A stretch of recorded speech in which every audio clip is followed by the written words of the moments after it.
Hey guys, what's up? It's Rick Pete back, and this is my review, excuse me, of this week's Raw and Smackdown. I apologise about the background. I'm actually doing this downstairs. I've just finished watching them both, and it's a bit late, so everybody else is in bed. So if it sounds a bit quiet, that's why. Without further ado, I'll crack on with it. I'm going to start off obviously with Raw. There was an opening segment with Foley and Steph in the ring having a celebration for Owens. Seth Rollins came out pissed off at what had happened last week, getting pedigreed by Triple H. There was an altercation with Rollins and Owens. Steph was about to suspend Rollins. Foley told her no way. It's just a waste of a potential match so that they'd face each other at Night of Champions. Clash of Champions.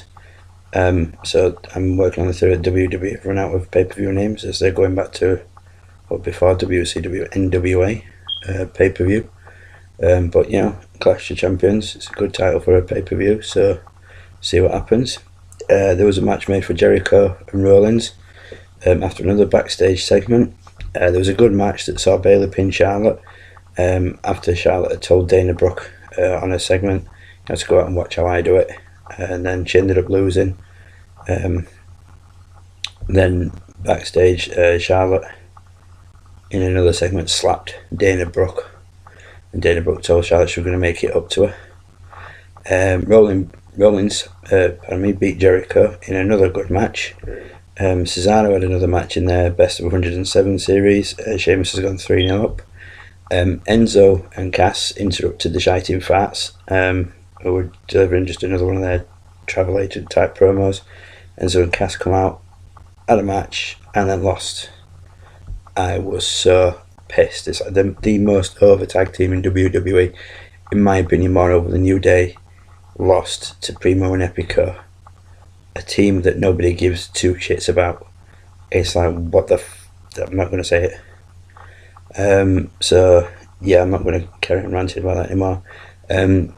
The increasingly boring and over-pushed Nia Jax squashed another jobber. We're supposed to be impressed. There was a terrible segment with Anderson and Gallows bringing out three guys who were supposed to be a New Day from the future. They're all dressed up like old folk. I like Anderson and Gallows, but that whole segment was just awful. I just don't know what the hell, who got behind the idea for that, but it was just terrible. Deron Young had an instantly forgettable match with Jinder Mahal. Titus O'Neil was on commentary. Who the hell decided to leave him a microphone for another week? The guy he's got the charisma of a wet mop. The only thing that he did say that was, that I somewhat agree with was the whole, make Darren Young great again, and that he was never great to begin with, and I agree completely with that, and I'm pretty sure a lot of other people do. Titus went out after the match, and there was a shocking brawl between them. I was just glad when that whole segment was finished. It was just boring. There was another terrible segment. It was backstage with Nia Jax and Alicia Fox. So it looks like Alicia Fox is going to be the first proper rostered jobber for Nia Jax to squash. Braun Strowman beat Sin Cara by a count out. Wasn't a great match. And then he just beat the hell out of him a bit more after the match.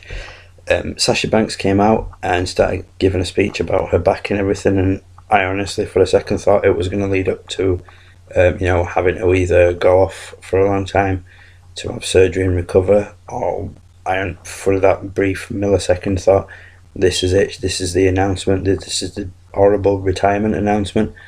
Dana Brooke came out and interrupted her, tried to attack her.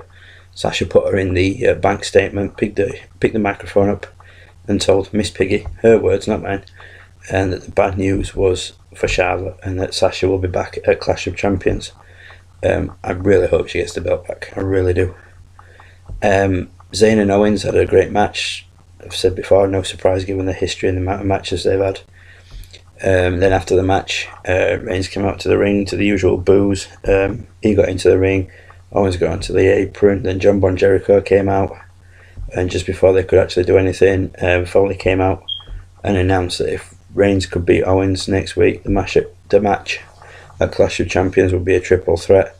Jericho got in the ring, got speared, and that was Raw. Some good matches on there. The shit for me personally was the shiting farts beating Enzo and Cass. It's just like, why the hell would you do that? So next up, SmackDown. There's a little bit of a segment at the beginning with the women involved in the six-pack match, which just broke down. The first match was something that I hate seeing, and that was Miz winning. He beat Apollo Crews, and then after there was a little bit of a altercation with Ziggler, who was on commentary. Ziggler went into the ring after Miz had got the win, and Miz wouldn't get in the ring to get the belt, so he sent his streetwalker wife in. So the bitch sent his bitch in to get the belt. The 6-woman match was okay. It was a decent match.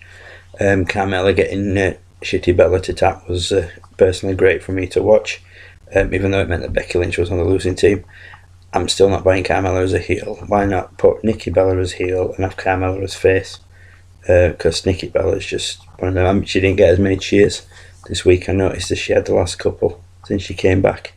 The boos were starting to rain out. Usos versus American Alpha lasted about 38 seconds or something. Alpha getting the pin. The Usos then came in, went to shake hands, attacked him, turned heel, and injured Chad Gable. So there goes my pick to win the tag team tournament. Fandango was in the ring dancing with some woman, and then Kane came out and grabbed hold of Fandango and chokeslammed the shit out of him. There was another segment backstage that made AJ Styles look like a complete dick. Why not just let him be his normal heel self? He did it well enough in TNA. Just let him do it his way. Don't make him look like a complete dick. They showed another video on SmackDown, like they did on Raw for the children's cancer thing, and it showed the videos of Conor the Crusher. I'll admit those videos get to me every time. Every time I watch them, there's a tear in my eye. It was such a little character, and it's just a shame that there's just nothing that can be done for it at the moment. But he's still the merchandise that they sell. They're going to raise a lot of money for that charity, and it's money well spent. Moving on to things a bit more upbeat.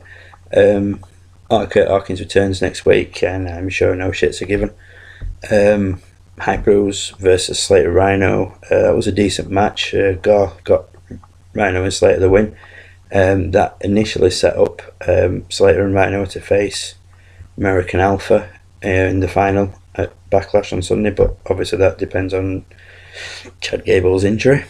Then there was going to be an in-ring segment with Styles and Ambrose being interviewed by Charlie Caruso, who, may I add, is a little hottie. I still prefer Renee Young, however. But yeah, I digress. So the confrontation ended up a bit of verbal back and forth, and then at the end, Styles kicked Ambrose right in the balls. And that was the end of SmackDown. I didn't prefer either show this week. I couldn't pick a favourite. I thought they both had their ups and downs, so I put them on an equal par. I'm looking forward to Backlash on Sunday. The only bad thing for me is going to be trying to pick a winner between Styles and Ambrose, but either way, on a personal level, whoever wins, I'll come out on top on that. I'm going to be a winner. That'll do it for this, guys. That's 5 hours of wrestling summed up in less than 10 minutes. I'll be back soon with a new video, probably be Backlash prediction video. So for now, guys, as always, take care.